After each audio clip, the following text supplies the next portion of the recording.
സ്റ്റൂളൊന്ന് പിടിച്ചു. അനക്കിപ്പോ സ്റ്റൂള് പിടിച്ചുതരാം. അനു സ്റ്റൂളൊന്ന് പിടിച്ചെടുക്ക്. ഒരു മിനിറ്റ് പോരെ. എന്റെ ഒരു മിനിറ്റ് ഒരു മണിക്കൂറേക്ക് മൊബൈലും കൊണ്ടല്ലേ കേറിക്കണേ. അജു ആ സ്റ്റൂളൊന്ന് പിടിച്ചെടുക്ക്. ഒരു മിനിറ്റ്.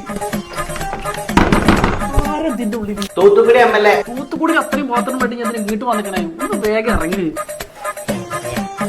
എന്താ ചെങ്ങായി, എന്റെ റൂമിൽ ഒരു ബാത്റൂം ഇല്ല. ഞാൻ കൈ യൂസ് ചെയ്താൽ പോലെ ഇതിന് കോമൺ ബാത്റൂം യൂസ് ചെയ്യാൻ നിൽക്കണേ. എന്റെ ബാത്റൂമിൽ ടൈൽസ് മാത്രമേ ഇട്ടിട്ടുള്ളൂ, വേറെ ഒന്നും സെറ്റ് ചെയ്തിട്ടില്ല. അതെന്താ മണി പ്രോബ്ലം? അതാ എന്റെ പ്രശ്നം. നമ്മളെ കാരാകുറിശി കിളിരാനിയിലെ അൽഫത്ത ട്രേഡിംഗ് ഇല്ല, അവിടെ പോയി കഴിഞ്ഞാൽ 7,990 കൊടുത്തുകഴിഞ്ഞാൽ ഒരു ബാത്റൂം കൂടെ ഫുൾ സെറ്റ് അങ്ങോട്ട് കിട്ടും. നമ്മളിപ്പോ കാരാകുറിശിയിലുള്ള അൽഫത്ത ട്രേഡിംഗിലാണ് 7,990 രൂപക്ക് ഒരു ബാത്റൂമിലേക്ക് വേണ്ട wash basin, closet, CP fittings എന്നിവേണ്ട എല്ലാം 10 വർഷം ഗ്യാരണ്ടി ഇവിടെ നിന്നും കൊണ്ടുപോകാം. കൂടാതെ ബ്രാൻഡഡ് ആയിട്ടുള്ള സാനിറ്ററി, പ്ലംബിംഗ്, ഇലക്ട്രിക്കൽ, ലൈറ്റ്സ് എന്നിവയുടെ വലിയ കളക്ഷൻ. ഇനി ബഡ്ജറ്റ് ഒരു പ്രശ്നമാക്കണ്ട, EMI സൗകര്യവും അവൈലബിൾ ആണ്. കൂടുതൽ ഓഫറുകൾ അറിയാനും പർച്ചേസ് ചെയ്യാനും ഷോപ്പ് പെട്ടെന്ന് വിസിറ്റ് ചെയ്തോളൂ. നമ്മുടെ അൽഫത്ത ട്രേഡിംഗിന്റെ ലൊക്കേഷൻ വരുന്നത് മണ്ണാർക്കാട് ടിപ്പു സുൽത്താൻ റോഡിൽ കാരാകുറിശി കിളിരാനിയിലാണ്. കൂടാതെ ഇവരുടെ മറ്റൊരു ബ്രാഞ്ച് വരുന്നത് മണ്ണാർക്കാട് MS കോളേജ് മൈലാബാട റോഡിൽ ബംഗ്ലാവും പടിയിലാണ്.